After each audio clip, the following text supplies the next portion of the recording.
Even today, by the way, India's R&D spend is actually very low. It's 0.65% of GDP, whereas the US, China, and so on are 3% plus. Talk a little bit about the Make My Trip journey. When 9/11 happened, our LPs basically said, travel is dead. There is no need for a Make My Trip anymore. We put in personal money. So the eVentures, myself and a couple of other eVentures colleagues put in personal money. I raised some money from friends and family. Wow. Because of the resilience that they showed, they were the only game in town. I think Make My Trip effectively defined the Indian VC ecosystem in a lot of ways. What's interesting of this common thread is you've been helping founders understand their potential as founders. There was ISRO before McKinsey, is that right? So I'm that generation that grew up on Carl Sagan and Star Wars and Star Trek and so on. So the dream was to go work in space. Usually you must be getting this all the time, so I'll ask Sandeep this question. We have 30% or 35% women in our organization, but not enough at leadership level. So for anyone tuning in, how should the composition be? I'm sure she answers it all the time. That's a great question. I should also ask him what's the difference in dynamic. Maybe we will take this outside the podcast. I was going to use the cliched power couple kind of thing, but I prefer the impactful couple in this conversation. So a privilege to have a conversation with both of you.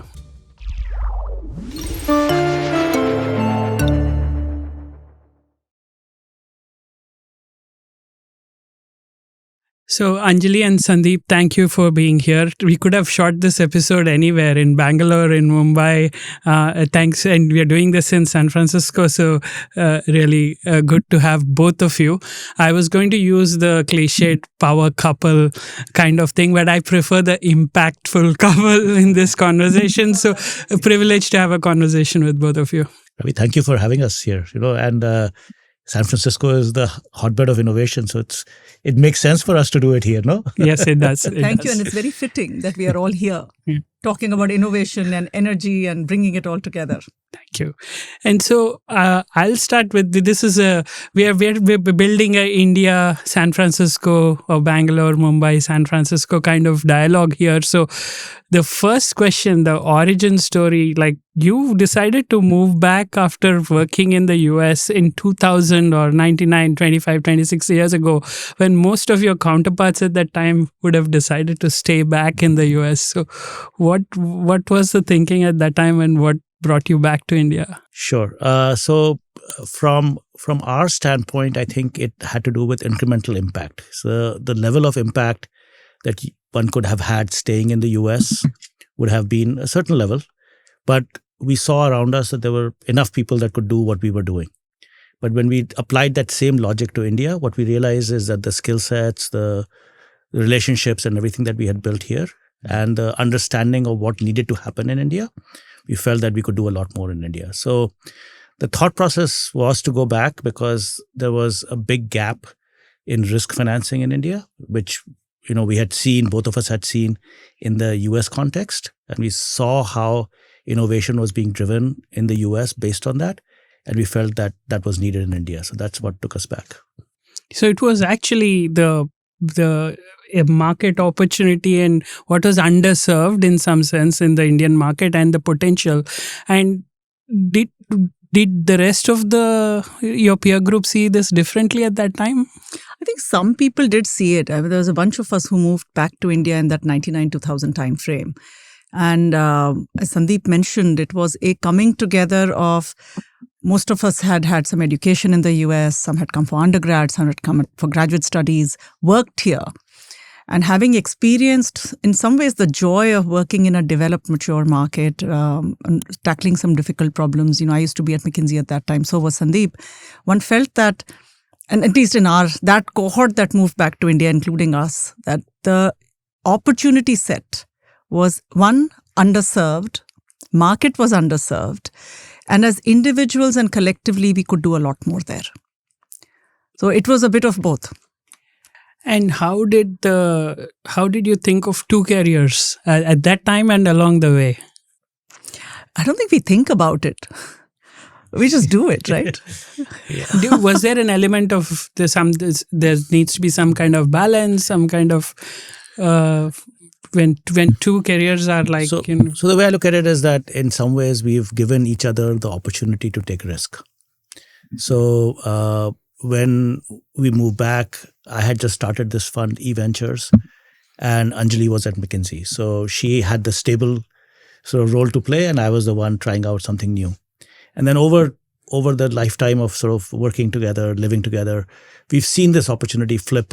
So when she started Spencer Stewart, at that time, Nexus was running smoothly and all that stuff. So there has been a consistent sort of back and forth where we have given each other the opportunity to take risk. And how did there was ISRO before McKinsey? Is that right? That was news to me and the research team. Right. So I'm that generation that grew up on Carl Sagan and Star Wars and Star Trek and so on. So the dream was to go work in space. So I joined ISRO as an engineer trainee. And 1 year in a lab at ISRO was phenomenal. I mean, the quality of people, the quality of problem solving. And this was in something called the remote sensing area where they did satellite payload design. But it became amply clear to me that I'm not meant for the lab. I love the science and the idea of science and what it can do. But the future lay somewhere else for me. So ISRO was phenomenal. And I think what we do today, it is bringing all of it back together. And we can talk more about that, what's happening in India right now. And how do you, and what was the arc itself, if you can trace like ISRO, then McKinsey, then actually, TPG, private equity, right. Then chairing a large bank institution and then starting again so how do you think about the arc? So actually, I don't think too much about it. We are all fairly fortunate to have been at that stage and time in India where there was a lot of opportunity. And opportunity is not just personal career opportunity, but to create something different, to make a difference for the country, for the market, and certainly for oneself as well. So McKinsey was, I joined McKinsey straight out of grad school, and it was probably the best place one can start one's career. Phenomenal learning, great set of people, and a real sense of mission orientation, where you're solving problems for clients, which are, of course, businesses and corporates, but always with a lens of what more can you do as an individual and as a firm. Then moving back to India, India was newly liberalized. This is 2000, working across the board with some of the best leaders of then and now. And they are all iconic names, some of the best corporates, and early days of opening up of the business. Lot of learning there again, a lot of connectivity, insight, boardroom work, and then being somewhat entrepreneurial and starting a new practice.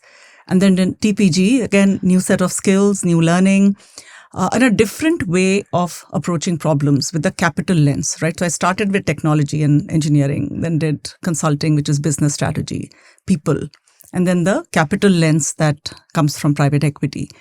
And after that, as I was thinking about what next, I got approached to take over as chair, the first external chair of a very troubled public sector bank at that time. So Dena Bank used to be a household name, still is to a large extent, and had run into a major NPA problem. So I was appointed as an external chair to resolve the stress and to get the bank out of that trouble. So that experience, I think, was probably one of the, when you think about risk, it was probably one of the riskiest things I've done personally, because I didn't know that. I had never been chair of a bank. I had been on boards for a while, and I had been chair of other financial institutions, but never a large, particularly government-owned bank. But phenomenal experience of working with the regulator, with RBI, with the government at that time, the Ministry of Finance, and other peers, because we eventually not only resolved the stress, but also did the first big three-way bank merger. We merged Dena Bank, Bank of Baroda, and Vijaya Bank. So a very, very fulfilling, rewarding experience, and learning how to work with government, move a large system. And I think all of that has carried forward into now building Avaana. What is the risk like? Is that the sheer number of variables involved or number of things out of your control as a chairperson, externalities? All of the above. So I understood financial services and banking. That had been my background, but I'd never been a banker. Certainly not of a government-owned institution. Lots of imponderables, lots of unknowns. But again, I had lots of help. So I think one of the things that has worked for me is not just a peer group, but a set of formal, informal advisors who one reaches out to. And you reciprocate, right? You always pay it forward. I'm available to other people as well. But I had a lot of help along the way. And Sandeep, what was it like to start eVentures when venture capital was hardly known in the, I can't name any other venture capitalist from that, that time. No, so it was, so the genesis of this was actually a couple of studies I did at McKinsey in 1997. So I went back, did 2 studies. One was with Ajay P. Ramal, who's, a well-known businessman in India, who was looking at an acquisition in Italy. And we did the sort of market analysis for this product. And we told him that this makes sense. You should do this acquisition. And at the final review, he said, okay, I'm going to come to Italy. I'm going to meet that person there. And that meeting happened. At the end of the meeting, he said, I'm not proceeding with the transaction. And the business case was like, this made perfect sense. And he said, I just don't trust the individual on the other side.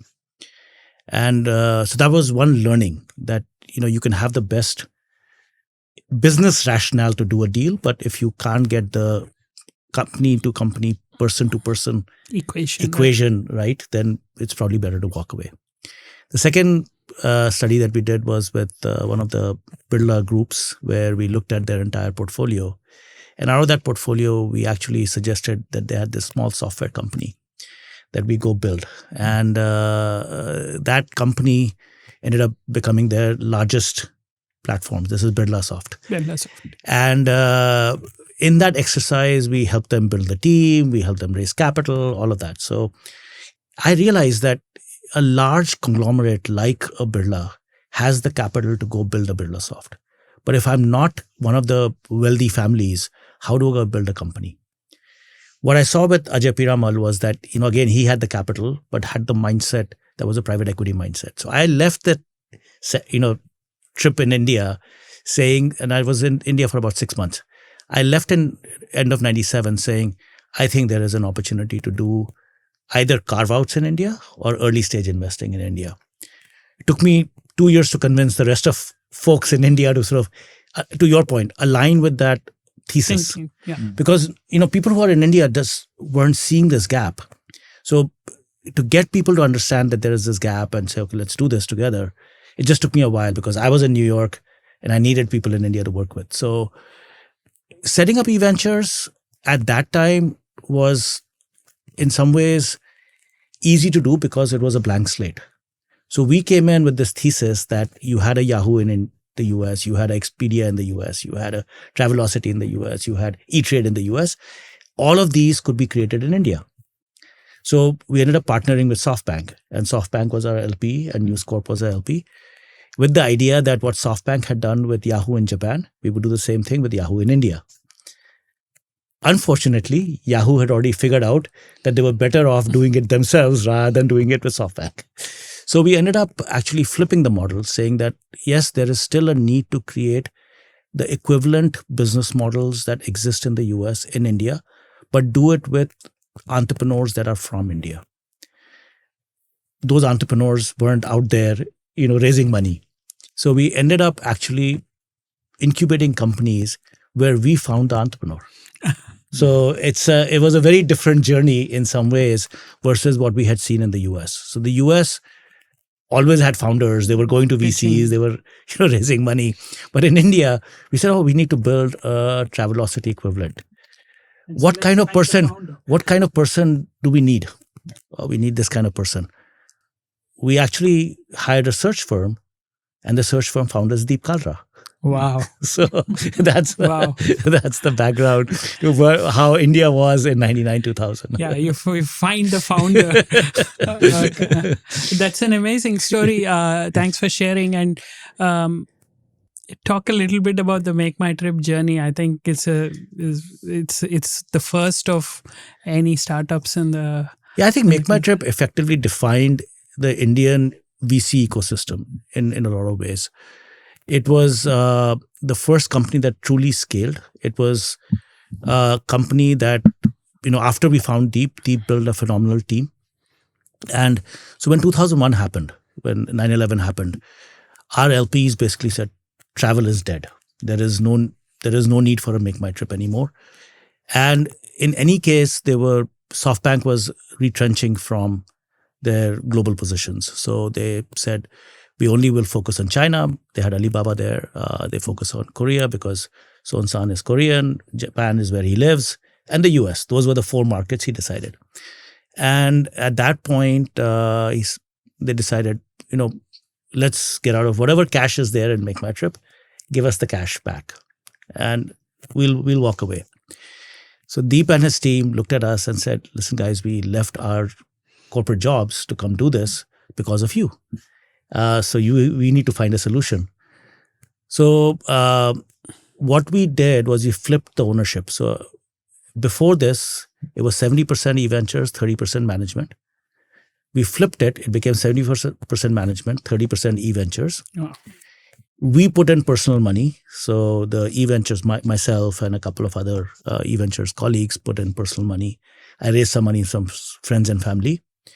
We bought out the e-ventures stake effectively. And Deep agreed along with his team that they would not take any salary till the company became cash flow positive. Wow. And then they built out the business. And, because of the resilience that they showed, they were the only game in town. At one point, there were 5 players in that space, but everybody shut down. And MakeMyTrip was the only one left.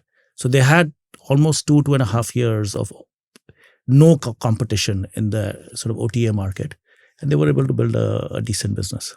This is not just a business that started; they built an enduring business for absolutely.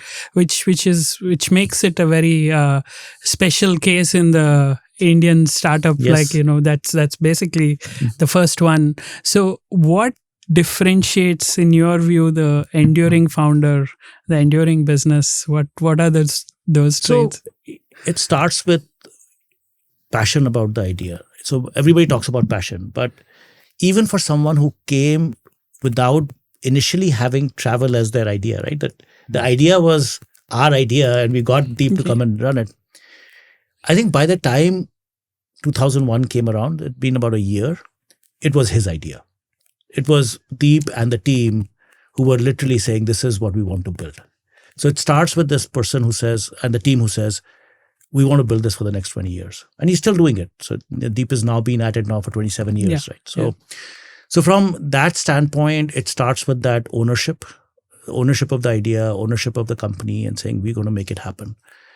Beyond that, I think Deep was very good in terms of building his team and keeping his team together. So even when the tough times happened, he was able to, corral everyone to say, hey, we'll get over it.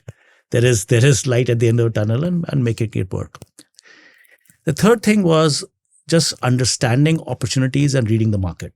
So I'll give you an interesting example. What happened is, because of 9/11, a lot of the cross-border trips reduced. So people weren't coming as much. What he realized is when people come to India, they don't really have all the other services that you need while you're in India. So you don't get a rental car, you don't have hotels. So at that point, he said, let me move away from just air travel, which is what was the core of the business originally, to say I'll get into vacation business now.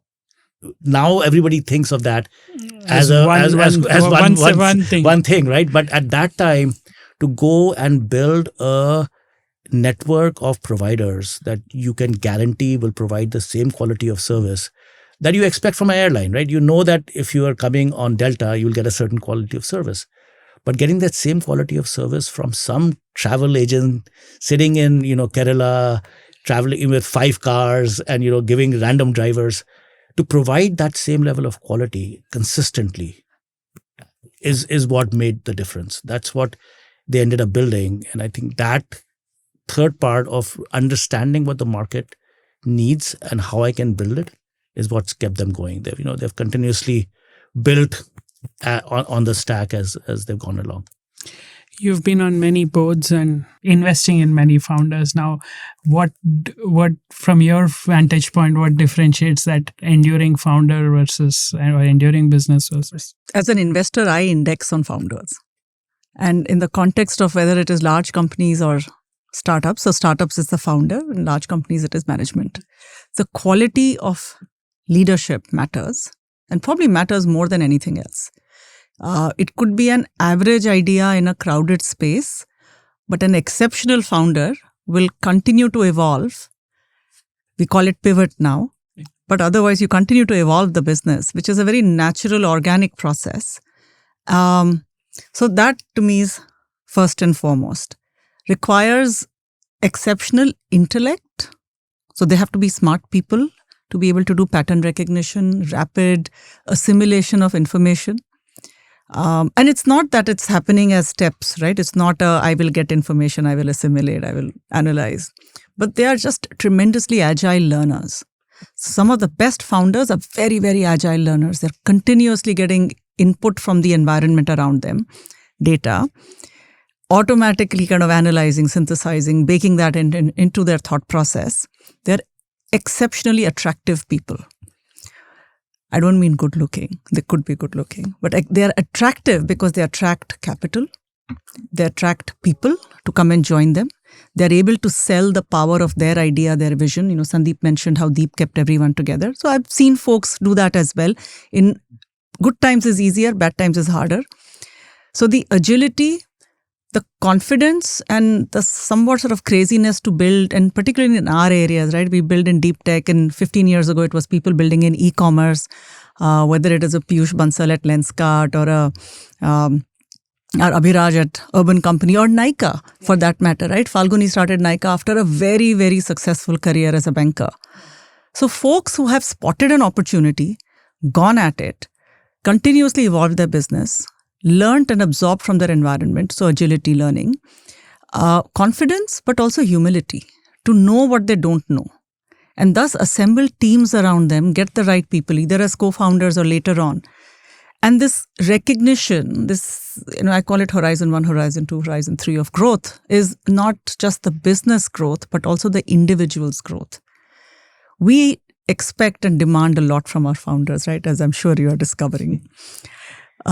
We expect them to be visionary, crazy, maverick, all of that, big risk taker. But then we expect them to also transition into managers and leaders, right? So I think that individual growth journey is what one seeks.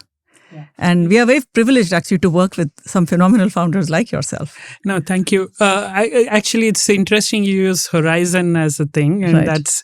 We started with ISRO's Horizon. We named the podcast Catapult Code because we said we have to move from one orbit to another. You need escape velocity at each orbit, which was some notion of actually getting some of the insights on what it takes from moving from, what does it take for a moving body to go from one orbit to the next orbit. What's that catapult? So what are those, what were some of those, any anecdote in terms of what made a orbit shift happen in any of the businesses that you've worked on? There's some very big names there that in the list of I can share a couple, and I'm sure Sandeep can share many more. When Lenskart started, there were many carts. It was not just eyewear. Yeah. So over time, and very quickly, in fact, Piyush, and with conversation, realized that you have to focus. And so that was one big shift. So the focusing in. The other big shift was, he was one of the first people to bring manufacturing to India in something like eyewear. At that time, most of it was imported from overseas markets and then brought here, labeled, sold. He says, no, I will control the design process. I will do the speed to market. So that helped. So I think those are, I can see sort of two inflection points there. We have a company called Pharmart. We invested in Pharmart on their third pivot. Their first one was a Uber for tractors. So they were passionately committed to solving the problem for farmers in the agri space using technology. So the first one was Uber for tractors, which for various reasons the time was not right and the business model wasn't quite scalable and profitable. The second one was doing POS systems for the rural retailer. India was starting to go down the digital payments route, and they said, why not in the rural space? In that process, they gathered so much information, and see, information is useless without insight. So they got insight out of it, that the rural retailer is really active 3 times a year, providing input, but has a great network with farmers, providing, knows which farmers to fund, has working capital, has micro logistics, has warehouse. And farmers don't actually have an organized procurement agent at the other end. So they built an output linkage company from farm gate to market using that data, that insight. And the third pivot is really, and today Farmart is the largest profitable output linkage company. They work with 4 million farmers in India. Wow. Growing beautifully, and the only profitable, frankly, agri-tech platform. So those are various inflection points. And I spoke about sort of learning and so on, but the grit and the resilience, but also grit and resilience balanced with knowing when it is not working. It's time to let go of that and pick something else, move to the next horizon of business model. Anything to add, Sandeep? I think the company I would sort of highlight, and this has been a recent transition, you talked about it also in the context of Qapita, the transition from just being a software provider to being a outcome solution provider. And so we have this company called Pando in our portfolio. I think you know Nitin. So Nitin was selling in India and selling a TMS, transportation management solution product, and was quite successful, getting a lot of traction. But clearly the Indian customer doesn't pay. And so he came to the US. India, the largest customer, was giving us a 300K ARR. In the US, one location of one customer's sort of subsidiary was a 600K ARR in the first year, going up to 1.5 million in 2 years. And that made him realize that, there is clearly a switch he needs to move out of the India market into the US market. When he came to the US market, he realized that the transportation management system market was quite sort of, full of existing players like SAP and Oracle and Blue Yonder and so on. And but customers were struggling, to Anjali's point, with developing insights from all the data that they were collecting. So he started building a layer on top of existing TMS solutions alongside his. So, people were using some TMS here. And what he quickly realized is people were latching on to his insight product more than on the TMS. Totally flipped the company. The company is now called Freehand, is not doing TMS anymore. TMS has been hived off as a separate product in India, nothing to do with the current company. And he now runs a logistics insight company. And in the US market? In the US market, yes. So those type of changes. So again, this goes back to this point that you have to be constantly alert as to what the market is telling you and adapt quickly. I'll let you jump in. I know. I think one question I had, just kind of going back a little bit with eVentures and having this insight of what was happening in the US market, what you guys had seen at an institutional level with McKinsey, and then wanting to bring that to India, trying to evangelize this vision of, okay, this is very obvious to you, it's not obvious to others, and then really innovating on how you brought that to life. And so I think a lot of people, when they think of, taking an idea and just replicating, they're just copying a playbook. And you had to build a lot of different playbooks. You came up with a studio model, and then you found the CEO. You flipped the cap table of how it was even structured to make sure the incentives were there. And so that feels like a very core piece to your decision-making and kind of in your DNA of how you think about things. And I'm curious about if you can articulate that, because it's this balance between this institutional level that both of you can prove to operate at this global level and the entrepreneurial level of, okay, you have an insight, but that doesn't mean it's just going to work and people are going to be really excited about it. And so how do you stay true to that insight, still adapt to your environment to make that happen? It seems like that was the trade-off.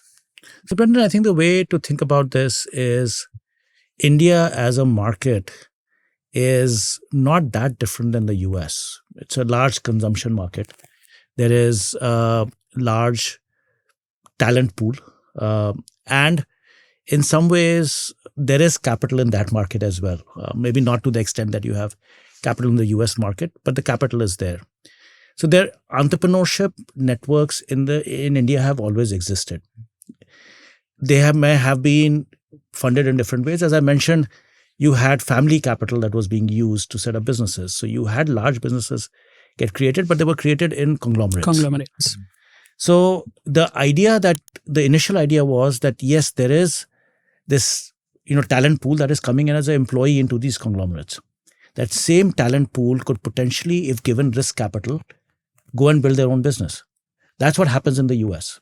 But it wasn't happening in India, because you went to a bank asking for risk capital, they would ask for 20 different sort of, can you, mortgage your house? Can you do this?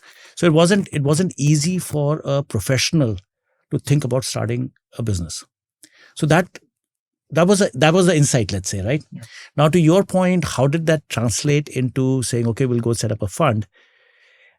I would say it's half luck, maybe 90% luck and 10% just working at it, right? So I think the working part was understanding what had worked in the US. How could that be replicated in India, but in the Indian way? So when we started, our first fund was actually, it wasn't the traditional LP type fund. It was actually a joint venture between SoftBank and News Corp. And it allowed us to get going much faster. And, in some ways, it was easy to raise money, but it was also valuable because you had two brand names that was able to attract talent. So when we went and said, would you come and build a travel company for us? I'm sure Deep felt a lot more comfortable saying, oh, this is a SoftBank affiliate that I'm building for. So we were able to leverage that SoftBank connection in their initial start. Subsequently, what we were also hurt by it, because when SoftBank decided to retrench from global markets, India was one of the casualties, right? So that was a learning also for us. So when I did Nexus next time, I said, okay, none of these sort of corporate venture sort of solutions. We're actually going to do a fund. So if you look back at this journey that I have sort of over the last 25 years, eVentures was this idea of just getting risk capital into India. That was the starting point. But as I did eVentures, I realized that the world was shifting. India was seeing a lot more talent that was aligned with global technology. So you had a Microsoft, a TI, a SGS Thomson. Everybody had set up their back offices in India. So there were people who understood what global requirements were for technology. Some had actually even worked on cutting edge technology. So the thesis for the next fund was that we would go and back these founders that quote unquote were like Valley founders to go and set up tech companies that could serve the global market. So that was our next thesis, let's call it, right? But that thesis, again, in some ways, you have to then go back and say, okay, how will I make this thesis work? So I said, okay, I need somebody in the Valley to work with who can take the company that I find in India or the founder that I find in India and help bring them to the Valley. So Nexus, I structured in such a way that we found somebody in the Valley and built the team in India to scale that, right? So you have to think about what will make your thesis or your insight succeed in an organizational context. So that was the organizational context for Nexus, right? That was a huge insight. The trip that we did, the part that we did in India, Ravi showing me around and seeing the different core expertise, the difference in cultures, but how you can bring that together with Silicon Valley, other parts of the US, other parts of the world. And that unlock, I think, is something that you're very uniquely positioned to do. And I want you to double click on that. What is the same and what is different about the talent pool in both these markets? Are there any differences, or from your vantage point? I think the talent pool is less different than the ecosystem and environment. If I look at founders, your global Maxima founder. A global Maxima founder has similar characteristics and traits, whether they are in the Valley or they are in Europe or they're in India or they're in East Asia. With all these fearlessness and ability to take risk, but very importantly to spot market opportunities and it's sort of a burning desire to solve a problem. Ultimately, it comes down to, do you spot a large problem that you feel very passionate about solving? And you've chosen a problem to solve, for example. The biggest difference is the ecosystem and the overall environment, which includes availability of risk capital, quantum of capital, speed and velocity, the institutional frameworks that make it easier or harder to operate, a track record. I mean, India is a relatively young startup ecosystem. I mean, very rapid growth. So the National Startup Mission was created 10 years ago. Let's say venture investing in India is, Sandeep is one of the OGs. So it is probably as old as e-venture. So it is 26, 27 years old. We are now in the third cycle of venture investing. It's still relatively young. We have less linkage between academia, industry, and startup ecosystem in India as we compare to the US. But it is evolving rapidly. Now you could say, hey, that's a big problem, but that's a wonderful problem to want to solve, right? So the other side of a coin, on the one side, if it's a problem, the other side is opportunity. So I think startup founder traits are similar. The nature of the ecosystem is different and it is evolving. I do think it will continue to be somewhat different. I mean, to some extent, I see better connectivity in India, and I used to say this to some of my global colleagues, that in India, Mumbai, Delhi and Bangalore are better connected and more in sync perhaps than what one has seen in the US. That's true. San Francisco, New York, DC, right? And you kind of see that. And when you move big systems, then systemic change happens. Could be in technology, could be in energy. And, Brian, I know you are interested in energy. We do a lot of work there. You actually have to make it all work together. So if there is policy and government and regulation, there is capital and there is technology. So I think in some ways in India, you can actually, it's easier to fly between Mumbai, Delhi, Bangalore. That's true. Isn't it? That's true. And that's a great insight. I mean, it's an insight in plain sight in some sense, but I didn't think of it that way, that actually the cities are a lot more connected. And the 1.4 billion people, it's a lot of people. It's a big opportunity. And you're seeing entrepreneurs now emerge from tier 2, tier 3 towns as well. It's not just the 3-4 big access clusters. But even though it is 1.4 billion people, it's a curiously small set of folks who end up in similar circles where decision making happens. So you can actually move large systemic outcomes in some ways better. And I want to talk about that work. It's a good segue to the work you do with policy and bringing this kind of change at the policy level. So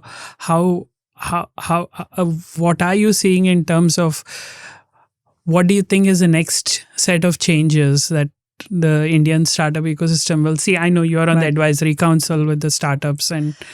Sure. I think we are seeing something new almost every week. Yeah. So 10 years ago when the National Startup Mission was created and the Honorable Prime Minister actually launched it, it was a recognition of entrepreneurship and startups as a real engine of economic growth. Not sort of cute innovation happening somewhere in Bangalore, right? But it was actually, okay, startups are going to be an engine of economic growth. A real sector, a nodal ministry. Now, sometimes you don't want ministries to be involved, but the nodal ministry helped create an incentive system for startups, DPIIT, Startup India, and so on and so forth. So we've seen sort of production-linked incentive schemes now for deep tech startups. We are seeing the RDI fund, which is the largest big initiative to link up research R&D with entrepreneurship and corporate and academia, right? So that's the RDI fund is happening to support startups. The creation of InSpace 4 years ago. So InSpace is the private sector initiative in space. So before that, there was only ISRO. And literally in 4 years of InSpace, there are about 400 startups doing space stuff. Everything from printed single-piece rocket engine companies to launch companies, payload design, low Earth orbit satellites. We are seeing things emerge in energy, which I could not have imagined, 10, 15 years ago would happen in India. And we have a company called Ampere Hour doing battery energy storage systems, working across, grid companies, large scale, small scale. We are seeing biotech emerge through BIRAC and so on. There's a whole bunch of incubators getting created. So lots of good support from the policy establishment, but none of this works in isolation. I think the most exciting piece about all of this is really the energy of our young people, where more of the smart young people want to be founders or work for a startup. So they are actually job creators versus job seekers. So this our demographic dividend, the quality of talent, and of course, India has also grown, right? We're a $4 trillion economy with rising disposable income. So that capital confidence. So you need the talent, you need the technology, you need market access, but you also need capital confidence that there will be money to do what we want to do. I think we are seeing all of that come together. Do you think of you mentioned this is the third wave of venture. Do you think there's going to be a driving theme specific to India? I mean, there's the AI that everyone's talking about globally, and then the different roles that different parts of the world might play on that. How do you see India's role, what it's going to play in this cycle? So one area where I see a significant amount of activity happening now is value-added engineering. So China has managed to sort of take the lead in the last 20 years in scale manufacturing. So at this point, the only way you compete in that market is if you are actually able to do value-added engineering to bring your costs down even at lower scale. Where Indian founders are actually showing tremendous capabilities to be able to compete with China, in a lot of markets, not in all markets, but in many markets, they are competitive just because they are able to think about manufacturing differently. They're able to think about value-added engineering differently and so on. So I think that is one big area where India, the government also is making a strong push in manufacturing right now. That manufacturing will come from IP-led or value engineering-led manufacturing, in my view. So that is one big area. Technology remains an open area in my mind. Right now, what you're seeing is there is a significant amount of dollars that are going into the foundational models. So you are seeing the foundational models get built out, and some of that argument that's being made right now is that they will conquer the world, and Anthropic will keep building newer and newer layers on top. I do believe that the application layer will be fragmented, and there will be companies created that will build application solutions. What we are doing at Qapita, for example, is an application. An application requires a different level of understanding, and I don't think foundational models will go solve every single thing at that level of detail. And I think that's where Indian founders, in my view, are just phenomenal. At the application layer, we just have a very good understanding of being able to translate client requirements into actual solutions. So those are two big areas that I personally see as large opportunities. And do you also see the service economy strength play into the outcome based thing? When you think of application, the next software company can technically be a services company that's delivering the outcomes, but at software economics. I mean, I'm not so sure. I actually think that you will see a new set of entrepreneurs get created who will probably hollow out some of these services businesses and build.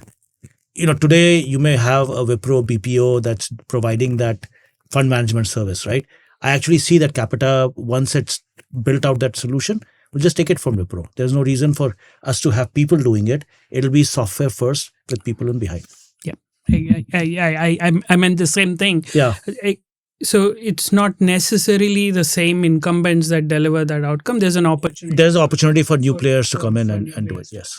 I actually wanted to go back and double click on something you said. You mentioned resilience. You mentioned, I think, persistence. You advise a lot of founders. You've seen many young founders, older founders. There's irrational persistence and there's delusion, and there's a fine line. There's a fine line in between. And therein lies the difference. And sometimes you may have to, you may have to nudge people or founders in some direction in your capacities as board members or investors. What role do you play there, or what's your point of view on that? See, as a founder, you are, 150% or 200% in your business day to day. So to expect that you would have visibility on what's happening all around is actually wrong for us as board members to expect, right? So the role that we play as board members is actually being your partner in scanning market trends. And then the idea is that we have a trust-based relationship with the founder, that if we are sharing market trends with you, it is not being seen as a judgment on what you are doing. It's being seen as a value add to your decision making. So as long as that trust is there, that if Sandeep comes to Ravi and says, hey, Ravi, by the way, the world is changing. Nobody's buying software anymore. Everybody's doing outcomes.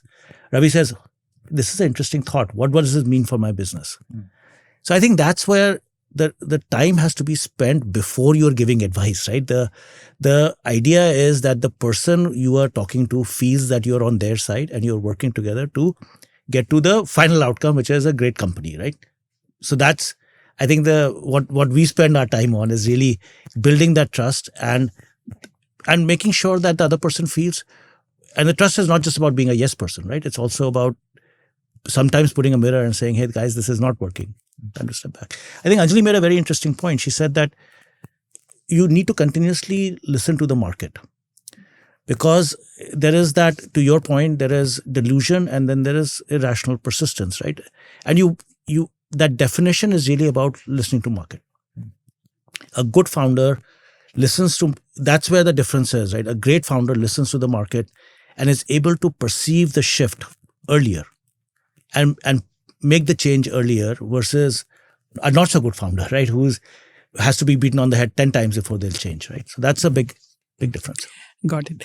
I want to connect all the dots. There is the policy work. There is, we'll start with ISRO. There's McKinsey work. There's eVentures, the Nexus. There's policy work. There's a turnaround story in a bank. And that's all kind of led to Avaana. Can we talk about the Avaana thesis a little bit? I'll pick up on, we talked about market signals.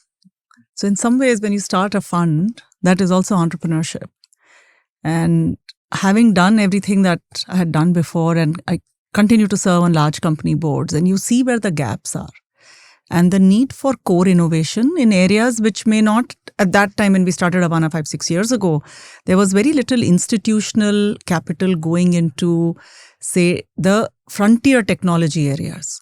So digitalization had happened, e-commerce had happened, fintech had happened already, SaaS had happened or was unfolding. And this is just before COVID, right? And so we'd seen edtech, health tech, all of that.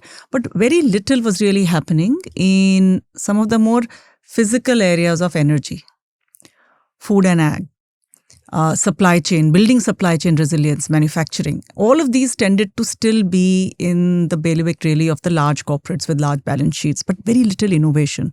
Even today, by the way, India's R&D spend is actually very low. It's 0.65% of GDP. Whereas the US, China, and so on are 3% plus, Israel is 4% plus, and off of larger GDP numbers, right? So we saw the opportunity that what was the last 15 years was digitalization. The next 15 years will have to be physical and sustainable. So India's path to growth, and in some ways, India is a big part of the global story today. It's a big part. It's the largest, most populous country. It's the largest young population in the world. So you think about workforce, you think about consumers. It's the fastest growing large economy. So our need and demand and hence consumption of energy or water or food systems, all of that needed to also change and evolve and frankly get disrupted. Now, whether you call it disruption or innovation, it's actually the same thing. So the innovation was less present than, say, fintech, consumer tech, and so on. And capital was almost absent. So innovation capital in these spaces was almost absent on an institutional basis. So when we built Avaana, we said, what's the problem we want to solve? Not the ones that we have already looked at and other people are doing, right? The problem we want to solve is that, and you can call it sustainability, but for India is very important. So renewable energy or green energy or non-fossil based energy is not actually about green and planet. It's energy security, it's national security, right? We spend $150 billion a year and our balance of payments, a current account deficit is largely oil import driven. So how do you shift that big sector of the economy? How do you shift the big food and ag sector of the economy? Big economic sector, large employment space. So we said that's where we actually want to invest because that's the next cycle of disruption, innovation, and value creation. So that's how Avaana got built. We said these are the sectors we want to focus on. So today we look at energy, supply chain, and food and ag, but more and more sort of deep tech, if you will. So everything from, take AI. AI means more consumption of energy, data centers, cooling systems, land use, water use, growth in population and so on and so forth requires much more resilient and climate change. So resilient food systems, agriculture. So that's where we invest. That's how Avaana happened. It's the next big problem to solve. Yeah, it's quite inspiring. I'm pitching to the VCs. So for the first time, when I hear the thesis like this from you and it's coming from a founder VC, I can, and it's of national importance in many ways for the economy. And I would say for the world, really. For the world if as we well. can solve, and we are solving a lot of these things. India is a punishing market on cost and price. Yes. So very Yes. demanding, very punishing, and you have to build. We call it frugal tech, but it is. I don't like jugaad actually. Jugaad means you're doing slapdash stuff, and it's not necessarily scalable. Yeah. So when you're doing frugal technology that is scalable and robust, will not break when scaling, and if you solve it for India, you can solve it for most of the global south. Yeah. And you can even offer it to the developed world because it is cheaper, better, faster. Yeah, Brendan, you talked a little bit about this when we were talking earlier, right? About your time that you spent in the Middle East and so on. This is one thing that we are seeing, that today the likelihood of solutions for the Middle East is higher to come from Asia and India in particular than, say, from the US. Yeah. It's I think the whole notion of the price competitiveness, the ability for the Indian founder to build to Indian price points makes it a lot more easier for them to translate it to the UAE or the Saudi Arabian markets. I agree. I think the energy work I was doing previously, especially with the Middle East, was to become a net exporter of energy, but also develop their own IP, like the intellectual horsepower for the long term. And so not just exporting oil, but also this renewable stuff. Right. I think what you're bringing up in the thesis is really interesting with just India, its promise, its growth, and then its dependence on external energy. How does it actually solve that problem for the long term? It's a different orientation and kind of a catalyst for driving that growth. But I think it seems more enduring because it ties to everything that you're trying to do. It unlocks everything that you're trying to do. And, I saw some of the tension in conversations with capital coming into some of these, like the Masdar initiative that we were talking about. And so one of my first questions is, tying even to the eVentures theme of, you have a very clear vision of where this needs to go. What would you like LPs or supporters or stakeholders to understand that might not be understanding, or what kind of resistance are you seeing? What you describe is crystal clear to me. It makes total sense. And I'm just curious, like, what are you navigating in terms of bringing all those stakeholders together? Because I think you take probably a decade or more vision of what the future looks like with this fund and thesis and yourself. So that was one of the first things that came up for me, was just, okay, this is big, but this has a lot of people involved. Yes, I think from your standpoint, the question is, how are capital allocators viewing this particular, say, market solution versus other opportunities that they have? Yeah, I think there's India and understanding that. Yeah. I think traveling there and seeing it just for a week or 10 days was really eye-opening. I think people are curious here in San Francisco in the Bay or in New York, or kind of the capital side and even entrepreneurship side, but they haven't spent enough time. I haven't spent enough time there.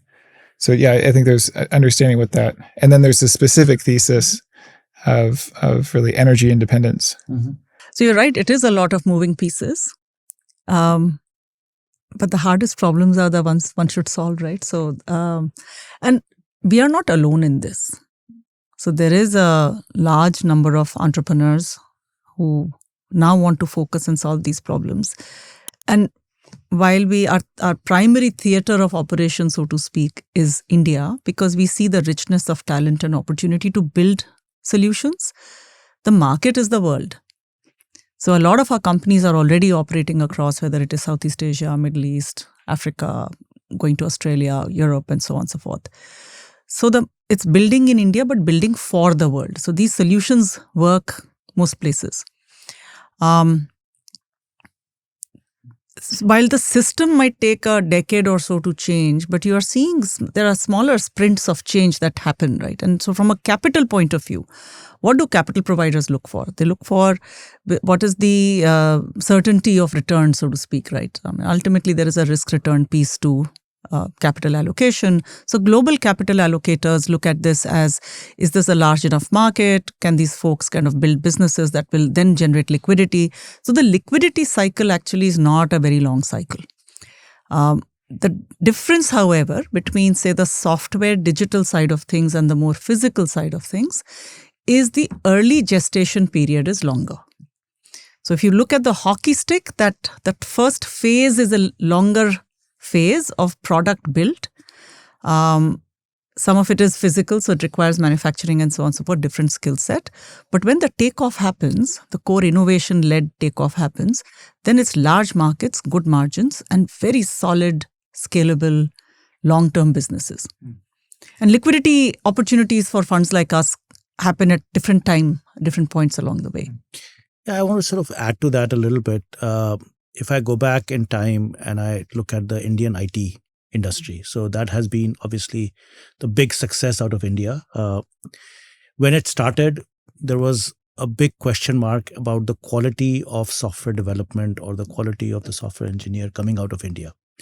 And in the early 90s, it was very tough. And it was only, I would say, Y2K, where there was a sudden demand for a lot of software talent that really took India into a different level. And that then we, those companies, whether it was TCS or Wipro or Infosys, scaled beyond, and kept growing.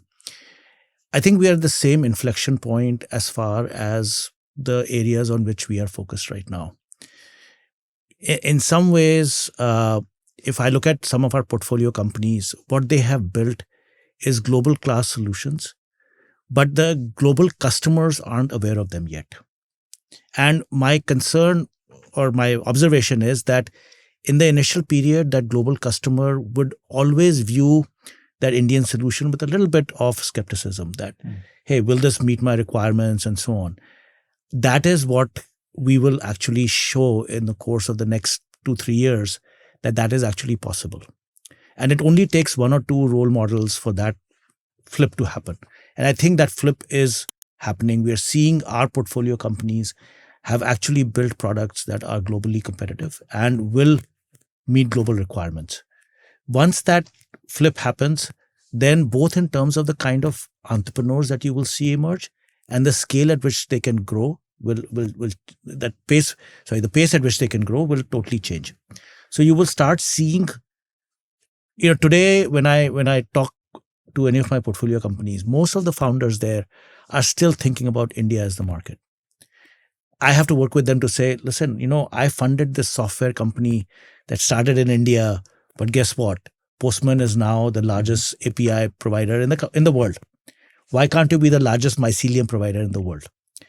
So in some ways, it is that ability to imagine, that ability to be able to say that I can change the world.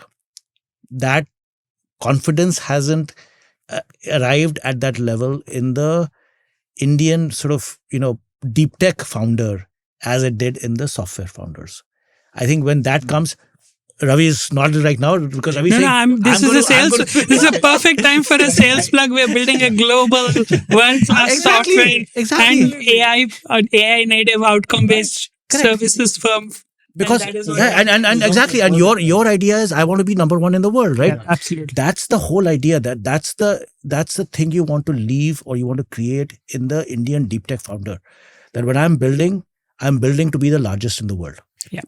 And there was a satellite on the latest SpaceX rocket. Yes, that's right. That's built out. Did that, right? I think there's something, we had a conversation about this previously. And visiting India, I also saw this. One thing that was different was that, in the US, or just my whole experience with building a company, is you maniacally focus on one thing.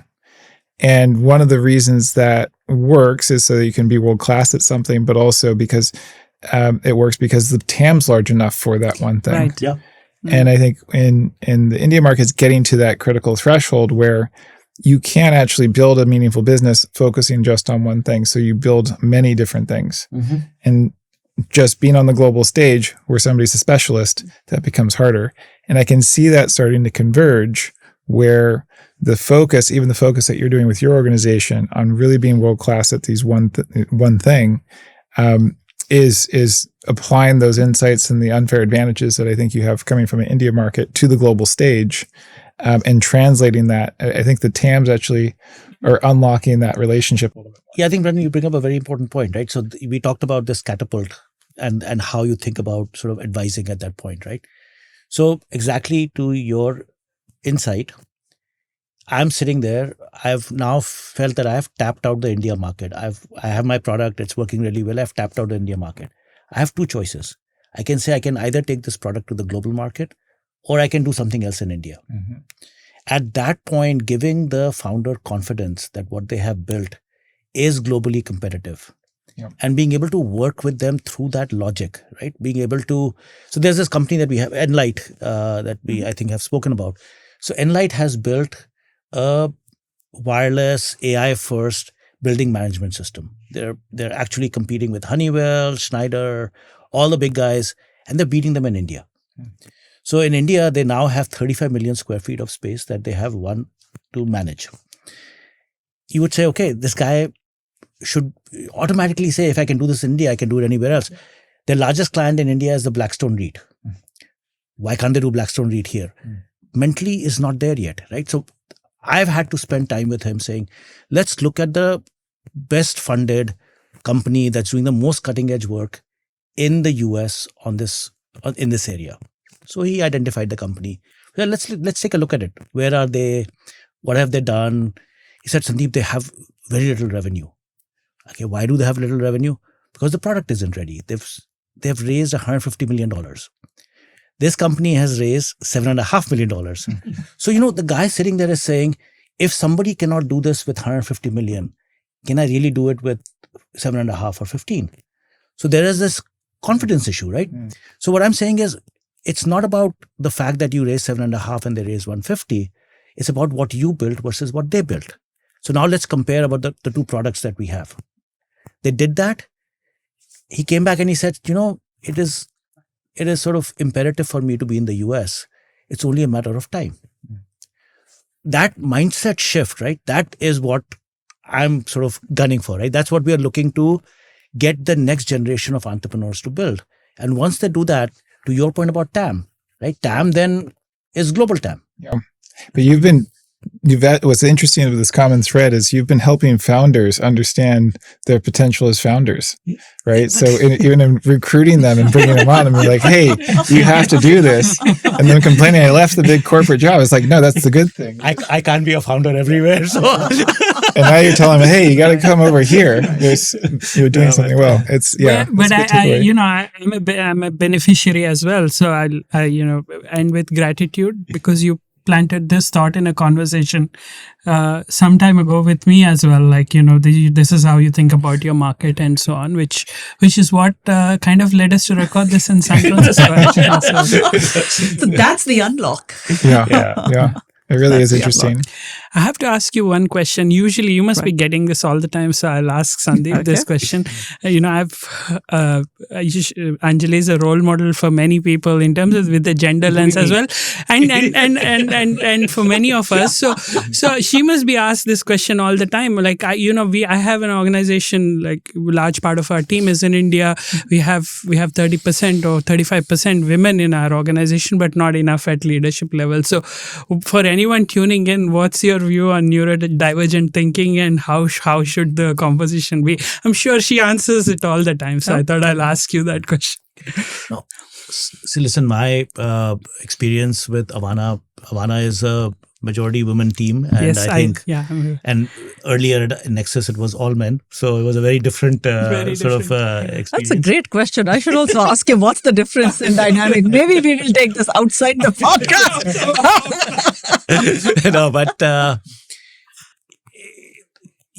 the thought process in terms of analyzing a business on the business case itself is no different, right? You're using the same data, same insights, and so on. I think Anjali made a point earlier that she indexes on founders more, and maybe it's just her, but I do think that women have a better sense on being able to gauge the sort of the more EQ / the point about resilience, the point about adaptability, the point about what word attractiveness that she used, right? Like being able to attract people. I think I have a very interesting story. This is, maybe this gets edited out. So we invested in this company at eVentures called Chai Time. So Chai Time was the Yahoo equivalent. It was started by a lady that was based out of Philadelphia. And the other investor in that company along with us was this group called Safeguard Scientific. Safeguard Scientific was one of the original investors in the internet space based out of Philadelphia. So we all got together for dinner before the checks were written. We wrote the checks. The company started growing and everything else. Ultimately, we hired a CTO. The CTO comes in and tells us, guys, there's nothing here. It's all fraud. So this, we had to eventually shut the company down. But what was interesting is one of the partners at Safeguard Scientific, his wife was there at dinner. He said, Sandeep, I'm really sorry I got you into this, because my wife told me after that dinner, there's something wrong. That woman is not telling the truth. So the founder. Right. His wife figured it out from the way she was behaving at dinner. And he apologized. He said, I wish I had listened to my wife and not done the deal. So it's an interesting thing. So, we actually end up doing a lot of meetings together, and we end up sort of collaborating, comparing, right? Comparing notes as to what did you hear versus what I heard. And there are times when she'll say, this person just kept looking at you, didn't even look at me, right? You get a sense that, okay, this person is not giving the same weightage to a woman, right? And that's wrong. I have a somewhat different view on this. I think it's making the point. Actually. It's making the point, right? So I think the different people have different cognitive strengths. And I'm yet to be convinced that it is only gender linked. I think these are just inherent traits where you may be a better reader of people and you may be a better reader of numbers, or vice versa. So it is a cognitive process of what signals and data you are picking up. And maybe we are attributing it to something. And maybe we are attributing it to gender. I'm very fortunate to have a lot of very high achieving women friends. And we sometimes have this conversation that there is this notion that, you put a woman on the board, so the board will become more caring and da-da-da. Not necessarily the case. Some of them are, really, really tough, kick-ass people. Not that they're not caring. I think all good leaders need to have a caring gene. Otherwise, you cannot sort of foster an organization, grow your people, build your people, do all of that, right? So I think having people who think differently, who come with different experiences and potentially different backgrounds, brings that neurodiversity, as you mentioned. And that collective decision making is what I would like to believe that we do differently at Avaana. So our model is not it's your deal or my deal or your deal. It's all our deal. Because our economics are all linked together, right? Our decision making hence. So we do actually all our deal analysis together as a full team. And this is one of the things I learned at McKinsey. It's the best idea that counts. It could be your analyst or could be a tenured partner, doesn't matter. So everybody who has a seat at the table it is not their right to have a voice, it is their obligation to have a voice. If you have a seat at the table, you should show up with a point of view. You may be wrong, but that will lead to debate with different points of view and hopefully a better outcome. And this is very tied to all. So all of my work is focused on human agency, and I think it's really important to focus on that now, with this idea that the last 20 years was around the attention economy. Mm-hmm. So products that capture our attention, sell that attention to the highest bidder with advertising. So we'd see choices. You could argue how much we're hacked psychologically with all these different things, but that was it's the attention economy. And now we have these agents and technology with AI that can make choices for us. And those choices, that's the definition of agency, if I'm making a choice.